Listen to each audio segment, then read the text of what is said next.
My mom let me struggle for years to earn my dad's love, knowing I wasn't his biological son, and now I don't know if I can forgive her. Posted by you/foreverplane70101.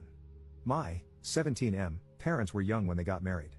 My mother, 38F, is a stay-at-home mom and works part-time, while my dad, 40M, is a software developer. I am the oldest of 4 siblings. I have been treated like the black sheep of the family for as long as I can remember. Birthdays never meant anything, just a cupcake from my mom and no presents. I wasn't allowed to have friends over. Christmas was never something I looked forward to. At most, I would get some socks while I watched my dad, aunts, uncles, and grandparents give my siblings gifts, new bikes, the latest fashionable clothes, phones, game consoles, games, you name it, they got it. The same went for their birthdays, big parties where their friends and family would show up and shower them with gifts. I was never allowed on family trips or vacations. I was left behind to stay with my grandparents, who were strict about everything I did. Sometimes, they would even call someone else to pick me up when I was supposed to stay with them. My mom got a part-time job when I was 13, and sometimes she would ask if we could just spend the day together while my dad and siblings were out, even if it was just to get ice cream. When I was home, I mostly stayed in my room and studied. It didn't matter how well I did in school or sports, my dad showed no interest. I was able to earn some money by tutoring, and I eventually managed to get a part-time job at a food court and a grocery store, which meant I spent less time at home. Over the years, my mental health got worse and worse because I was trying to maintain good grades, perform well in sports, and work 2 part-time jobs. My mom helped me find a therapist, who has been a great help. Yesterday, I came home from work late, tired, and just wanting to go to bed. I opened the door to hear my mom arguing with my dad and aunt in the living room. I could hear my aunt saying that I should be more grateful toward my dad. Then they saw me standing in the doorway and stopped talking. My mom and dad looked like they had seen a ghost, while my aunt announced, "And in comes the bastard." I was shocked to hear her say that. I knew she didn't like me and mostly ignored me when we were in the same room, but I got angry and just asked her to repeat what she had said. My dad quickly stopped her, but no, I wanted to know what I should be grateful for. So I asked what was going on. No one said anything for a while, so I asked again, grateful for what? Being ignored, neglected, abandoned, while my siblings are spoiled and get to play happy family with dad? As soon as I said dad, my aunt shouted that I was not his son. I was shocked by what she said, and I asked my dad if it was true. He looked at me and just said, "I'm sorry." I didn't know what to say. I looked at my mom, and she said nothing. I went to my room and just started crying. Later, my mom found me on the floor, shaking and crying. She helped me up and stayed with me until I fell asleep. I woke up this morning and called in sick. I barely left my room today. I just feel like everything I've done to make the man I call dad proud, or just to get him to acknowledge me, has been a waste of my life. I wish I had known years ago. Edit. After I put up this post, I had to get out of the house. I wanted to be alone for a while, and the thoughts of ending things became too hard to ignore. So, I called my best friend, and he picked me up. We went for a drive, and I told him what had happened yesterday. He just listened while I cried and told him everything. He already knew my father was like this, but not the extended family. I had never seen him so angry before. He had to pull over to calm himself down. I showed him the post, and he was silent for a while. After a few minutes, he told me that no matter what, I was his best friend, and he asked if it would be okay for him to maybe talk to his parents about me staying at his place for some time. I said yes. He dropped me off at home, and we got out of the car and talked for a bit. Before he left, he gave me a hug and said that whenever I felt alone, I should give him a call. When I entered the house, I ignored everyone. First, I would like to thank everyone for your comments. Though I have not responded, I have read through all of them. They have not only been helpful in helping me see things differently, but they have also encouraged me to stay strong until I can move out. You are right, this man is not my dad or father, and I will no longer see him as such. I will try to get some answers about why I am being abused, why no one told me anything all these years, and most importantly, who my real biological father is. Is he alive? Does he know I exist? To clarify one thing, I have no idea who anyone on my mother's side of the family is, and therefore, there is no contact with them. My 18th birthday is at the end of the summer, and I plan to move out that day, or even sooner, if I have the opportunity to do so. Commenter. So sorry to hear that. I can't imagine what you've been through or are going through. You do seem like a good kid, your whole life is ahead of you, and I'm sure good things await. You'll come out of this stronger and wiser. Didn't your mother and her husband say anything to you after you got home? Didn't they try to stop you from going to your friend or at least talk to you about this? Ops response. When I left, I didn't say anything. I just texted my mom that I was out and would be back later. When I got home, my mom tried to say something, but I ignored it and went to my room. She came to check on me later and asked if I'd like to come down for dinner, but I declined and said I wasn't hungry. She stayed for a while and tried to get me to open up. I just asked why she never told me that he wasn't my father. She didn't answer the question and just said how sorry she was that I had to find out this way, And then she left. Update 4 days later. So, a lot has happened in these past few days, and I am conflicted about many things right now. However, I am hopeful that I can start to heal mentally. Also, sorry for the long post. On Thursday, before I left for work at the grocery store, my father, whom I will refer to as K, called out to me. I responded by saying, yes, his first name. He looked confused because I have always called him Dad before. After a bit of silence, I bluntly asked, what? He didn't respond and just told me it was nothing, so I went to catch the bus. When I got home late in the evening, my mom wanted to know why I called K by his first name. I told her that he never treated me as anything close to a son, so why should I call him Dad anymore?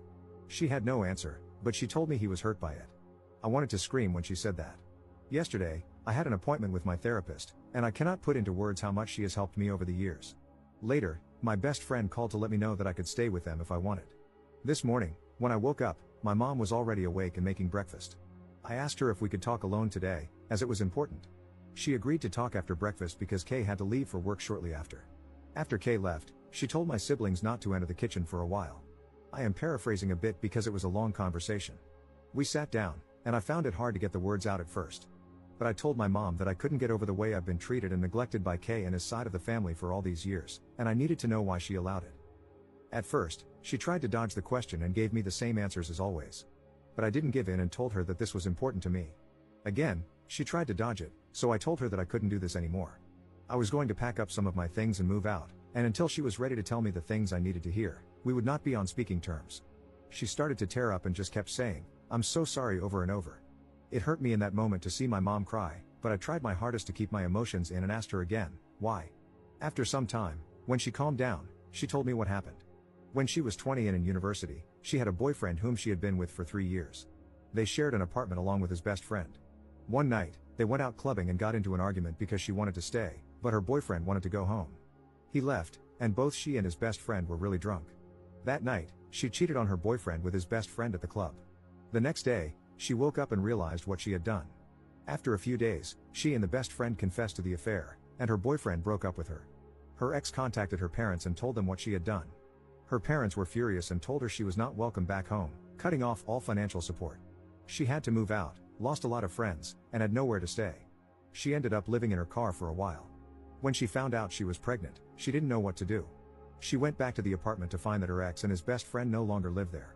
She tried calling and texting them, but they didn't pick up or respond to her messages. She eventually got a job at a cafe, where she met Kay. He was a regular customer, and they got to know each other. Kay asked her out, and even though she told him she was pregnant, he didn't care at the time. However, Kay's parents were not happy that their son was dating a pregnant woman and a cheater and threatened to cut him out of their lives. Kay got scared and was going to break up with her, but she begged him not to and promised to be the perfect wife and have his kids. They made plans to get married soon after I was born. Kay never showed any interest in me when I was born, but my mom lived with the hope that one day he would. After hearing all of this, I didn't know what to say for a while. After thinking for a moment, I asked if she had ever tried to contact my possible biological father. She said no, but based on the timeline, her affair partner was most likely my biological father, though she couldn't be 100% sure. I asked if she had ever tried to reconnect with her family. She said she tried when she was about to get married, but her parents, siblings, aunts, and uncles didn't want to see her, so she gave up. I asked her why Kay was hurt by me calling him by his first name. She told me he had been seeing a therapist for the last 2 years because he had been suffering from depression and guilt. This surprised me.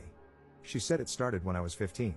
I had come home after a handball game, where we won, and I was awarded man of the match. I was so happy and excited to tell them about it.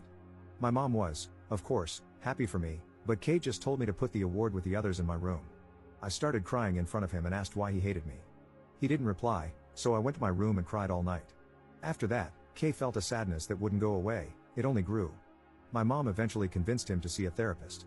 Over time, the therapist got through to him, and for the past few years, he's been living with this guilt. When I called him by his first name, he realized he had lost me. The next question I was afraid to ask, but I asked if he had ever abused her.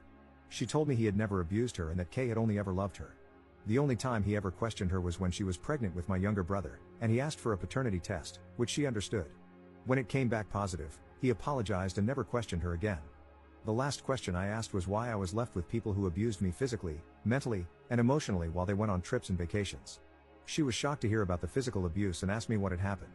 I told her that I never said anything at the time because I was afraid of Kay's family members when it happened. I told her everything I could remember, but here are some of the things they did. My grandparents would scold me loudly and hit me when I was younger. My aunt never spoke to me unless she needed a favor, only to then go back to ignoring me and telling me to stay in the guest room. When I was 14, my father took the family on a 2-day trip to Croatia but left me with his older brother. His brother asked me to go to the store to buy some things, and of course, I said yes. When I came back, he opened the door, took the bags, and locked me out of the house. I sat there crying until they had all finished their dinner. Then he let me in. My mom cried the whole time while I told her everything. She told me how sorry she was. She knew they didn't like me, but this was pure hate. After the conversation, she asked if I was going to move out and where. I told her I was planning on it but wouldn't tell her where because I didn't want Kay to know where I would be staying. She started crying again, and it hurt to see her cry. The conversation was long and lasted several hours, but these are just the main points. After that, I went to my room to clear my head and think. About an hour later, someone knocked on my door, and I told them to come in. It was Kay. He asked if he could enter, and I said yes. It was the first time I could remember him ever entering my bedroom. He looked around for a bit, stopping at the shelf where I keep all of my awards and trophies from school and sports. He looked both surprised and sad when he saw the medals from when I did track and field and played football. He stopped when he saw the small man of the match award and picked it up. He held it for a while and started to tear up. Then, he put it back and sat down on the bed. Neither of us said anything for a while. I asked if Mom had told him what we talked about. He was still tearing up and slightly nodded his head. I asked him if he was aware of how I see him. He nodded again and whispered, yes. I asked, so you know the extent of what your parents and siblings put me through? He looked me in the eyes and asked if it was true. I said yes, and he just started crying. After a while, he stood up and hugged me. This was both the first time he had ever hugged me and the first time I'd ever seen him cry in front of me. I just hugged him back and started to cry too. He didn't want to let go and said how sorry he was, for the pain he caused me, for the years of neglect, for treating me like an outsider. He begged me not to move out. When he finally let go, he asked for a chance. I told him that maybe, with time, I could forgive him and Mom, but they had to earn it. However, I would not forgive his family for the things they had done. Also, for now, he was still Kay. He was hurt by this but accepted it. For now, I am not moving out. But if things go back to the way they were, I will not hesitate to leave, and he knows it. We are going to see a family therapist together. In the future, I will try to reach out to my biological father. However, I'm still unsure about my maternal side of the family. I'm on the fence about them. Thank you for reading. Edit. I called my friend and told him what happened. The door will always be open at his place. We have known each other since we started school, and we both play for the same team. I know his parents well, and they are lovely people.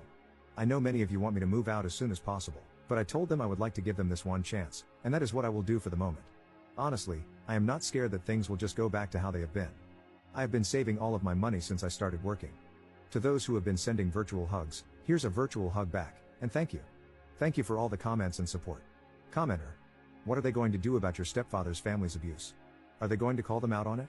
And how do your other siblings treat you, obviously with the exception of your sister, who seems to love you? Ops response. Kay and Mom have spoken to my siblings, letting them know that, from now on, his side of the family will not be allowed to visit anymore for the foreseeable future.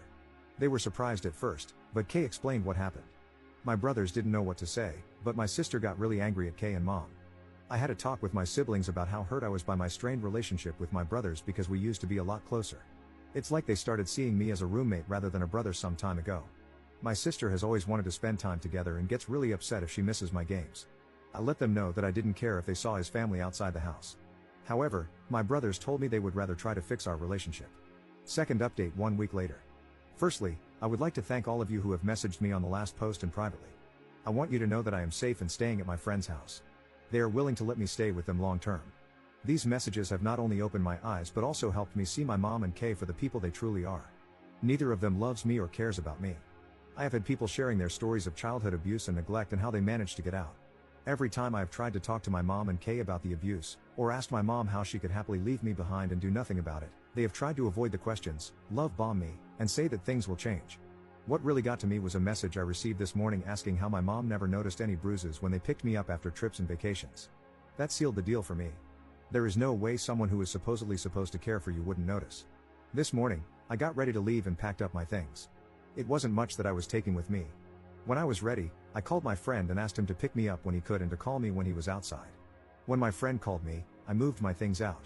I let my mom and Kay know that I would be moving out. They did not take it well and started begging me to stay. I told them that I couldn't stay because it was clear to me that they didn't care about me.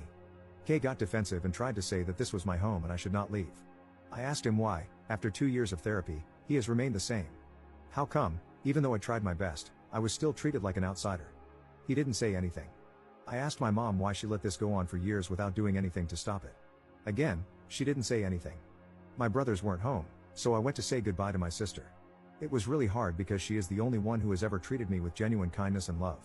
I talked with her a bit, and when I told her that I was leaving, she looked so sad. It was harder than I thought to say goodbye to her. When I got to his car, I just broke down. We drove around for a bit before we got to his place. His dad helped me get settled in the guest room. My friend told his parents about the posts. They asked me to tell them everything, and I did. His parents talked in private for a bit and then let me know that they would rather have me stay with them long term than go back. Again, thank you for everything. Third update 1.5 months later.